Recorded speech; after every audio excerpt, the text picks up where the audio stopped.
Last week, I discussed the 1997 opening day game between the Boston Red Sox and Anaheim Angels.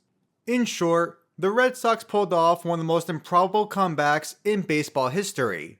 They were trailing by 3 runs with 2 outs in the ninth before scoring 4 times to secure the victory. For this video, I would like to talk about another opening day game, one that occurred only 3 years prior. It's a game where a player had one of the greatest opening day performances of all time, only for it to be wasted in the end. It's April 4th, 1994, exactly 31 years ago today.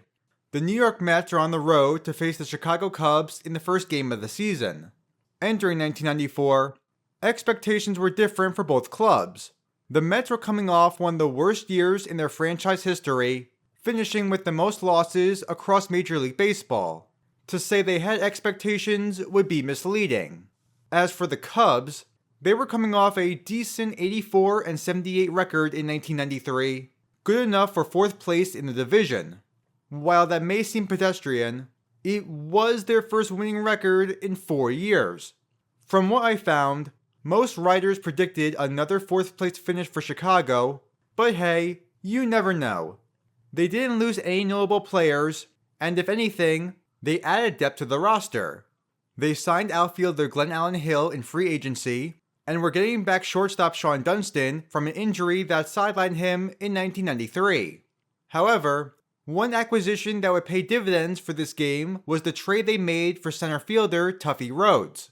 Acquired at the trade deadline the previous season, Rhodes only played a handful of games as a September call-up, but made the opening day roster here, and was even batting leadoff.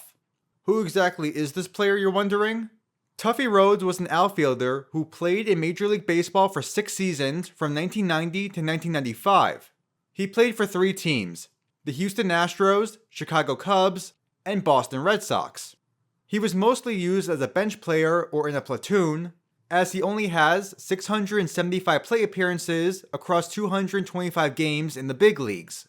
If you're curious, during Rhodes' career, he slashed .224 with a .310 on base and .349 slugging for a .659 OPS, 79 adjusted OPS, and earned -0.3 WAR.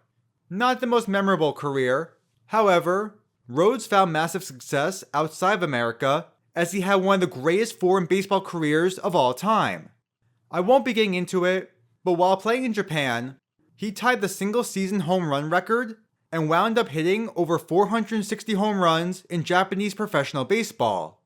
His career there could warrant its own video, but for now, let's get to the game in question. On the mound for the Cubs was veteran starting pitcher Mike Morgan, making the final opening day start of his long, 22-year career. The Mets put 2 runners on base in the first, but Morgan induced a groundout from Jeff Kent for a scoreless frame to begin the season. On the mound for New York was longtime Met Dwight Gooden, also making his final career opening day start as well. Before getting to the action, I also want to point out that, in his career up until this point, Gooden had an incredible 26-4 record against the Cubs, with a 3.16 ERA across 37 games. His eventual 28 victories against Chicago would be the most he achieved against any team during his career, nearly double the amount as the second most. Anyway, Rhodes is the first man up, and I'm quite fond of what color analyst Steve Stone says right before the ball is put in play. And it seems like, doesn't matter what the Cubs score against him, he'll beat them 10-8 if he has to. 3-2 pitch. Swung on. High fly ball. Way back. Might be. Could be. And it is. Holy cow. The first at-bat of the season for the Cubs, and Rhodes gives them an early 1-0 lead. Great start for a relatively unknown hitter, getting his first action as an everyday player. Following the homer, Gooden was able to retire the next 3 batters, including making a great defensive play of his own, and the score remained 1-0 after 1. After both pitchers exchanged scoreless second innings, the Mets finally got to Morgan in the third. Jose Vizcaino belted a solo home run to right field to tie the game at 1. 2 pitches later, Todd Hundley hit one out to nearly the same spot to go back-to-back with Vizcaino and give the Mets a 2-1 lead. Morgan settled down after that, getting the next 2 batters out, including a strikeout to end the inning, and it was 2-1 heading to the bottom half. It wouldn't remain that score for very long. With 2 outs and nobody on, Tuffy Rhodes stepped to the plate for the second time.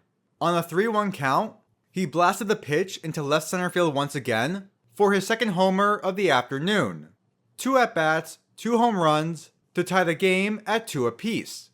After the homer, Ryan Sandberg grounded the ball to second base for the 3rd out, and the score remained 2-2 after 3 innings. Of course, it took even less time for the lead to change again. On the first pitch in the 4th inning, Jeff Kent blasted a solo home run deep into left to give New York the lead right back. 5 runs, all via solo home runs, and the offensive barrage was just getting started for the Mets. After a walk to David Segui, Jeremy Burnitz lined the ball into the right field corner. Segui stopped at third base, and Burnitz was on with a double, putting 2 runners in scoring position with nobody out. Ryan Thompson followed Burnitz and kept the line moving by taking a Morgan pitch down the left field line. Segui and Burnitz both came in to score on the double, and the Mets scored 3 runs in the span of 4 batters to go ahead 5-2. After Dwight Gooden sacrifice bunted Thompson over to third, Vizcaino drove him in on a sacrifice fly. A 4-run pounding by the Mets saw them jump out to a 6-2 lead in an instant. Mike Morgan would eventually finish the inning without allowing another run, and you can bet the Cubs would retaliate immediately. In the bottom of the 4th, Mark Grace led off with a single, and Derek May was the next man to the plate. He nearly hit one out of the park, but settled for a double to drive home Grace, and the Cubs get a run back. 4 batters later, Sean Dunston stepped to the plate with 2 on and 2 outs.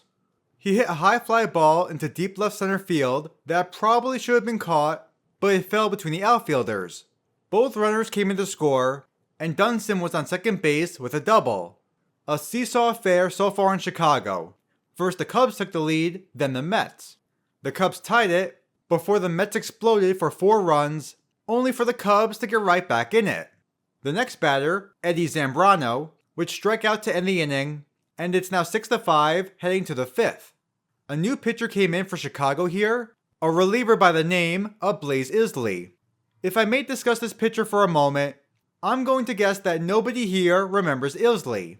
Drafted in 1985 by the Houston Astros, Isley was once a top pitching prospect, but suffered many arm injuries in the minor leagues. This game in particular was actually his major league debut, coming a week shy of his 30th birthday.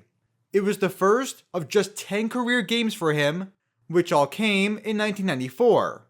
Isley threw 15 innings across those 10 games, where he allowed 13 runs for an ERA of 7.80. As I mentioned many times in previous videos, I like to point out the fact that, no matter how short of a career one has, he can still be a part of a memorable game or moment. Speaking of which, in his first big league assignment, Isley ran into trouble. A walk and double put runners on second and third with 1 out. David Segui was the man at bat, and he drove in the runner on third with a fielder's choice, as Jeff Kent was thrown out at third base trying to advance. Why was Kent running on the play? I have no idea. Luckily, it would be the last time Jeff Kent was thrown out on a bonehead base running play in the game involving the Mets.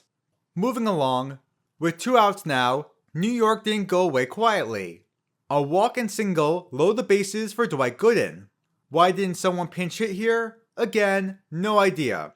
Seems like a golden opportunity for New York to drive home more runs, but manager Dallas Green leaves his pitcher to bat.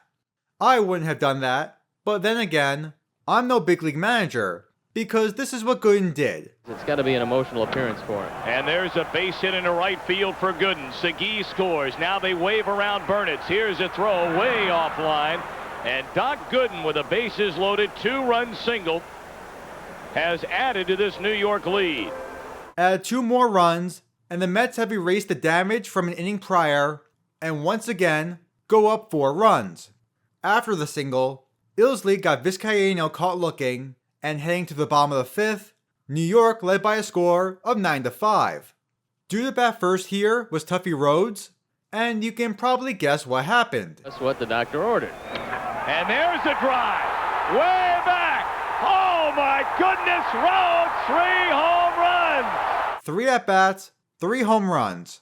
Rhodes became the first Major League ball player ever to hit 3 home runs in his first 3 at-bats of the season, and the second ever at the time to hit 3 home runs on opening day in what has to be the most unexpected opening day performance in Cubs history.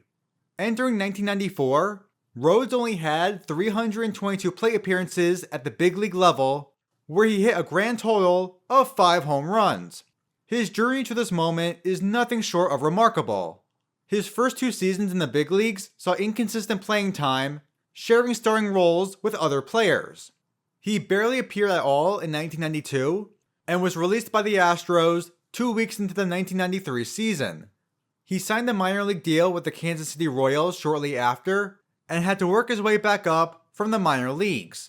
He never appeared in a game for Kansas City and was merely a fill-in piece for a 3-team trade where he ended up in Chicago. A short but successful stint at the end of the 93 season opened the opportunity for a starting role, and on day 1 of the 1994 season, he makes baseball history. 31 years later, it's still one of the greatest opening day performances a batter has ever had, and the Cubs were still losing by multiple runs. Imagine having a historic performance at the plate only for your team to squander it. As for the rest of the game, New York took full control. The Cubs scored again in the 5th to cut the lead to 9-7, but the Mets scored 3 additional runs to lead 12-7 and eventually won the game 12-8. As for Rhodes following the home runs, he had 2 more plate appearances in this game, a walk in the 6th inning and a single in the 9th. When Rhodes collected his 4th hit, he became, at the time, just the 3rd Cub ever to reach base 5 times in a game, while also hitting 3 home runs. The other 2 being George Mitterwald and Dave Kingman. 2 players since Rhodes have achieved that feat, Alfonso Soriano and Chris Bryant, but this game is the only one of those 5 that the Cubs lost. As for the Mets and Cubs, both teams finished the season with losing records, well far out of a playoff spot. Not that it would have mattered, since the entire postseason was cancelled due to the strike. As for Tuffy Rhodes, 1994 was the penultimate season of his MLB career and the only one where he saw consistent playing time. He had just over 300 plate appearances that year and achieved a 705 OPS, which equated to an 84 adjusted OPS. He was delegated to a bench role for 1995, and after 13 games where he hit 125, Chicago designated him for assignment. The Red Sox picked him up, but Rhodes batted .080 in 10 games for them, then got demoted, and never played in the big leagues ever again. 3 decades following the historic game, we haven't seen anything like it. 3 home runs in the first 3 at-bats of the season on opening day, from one of the most unexpected players, only for his team to take the loss.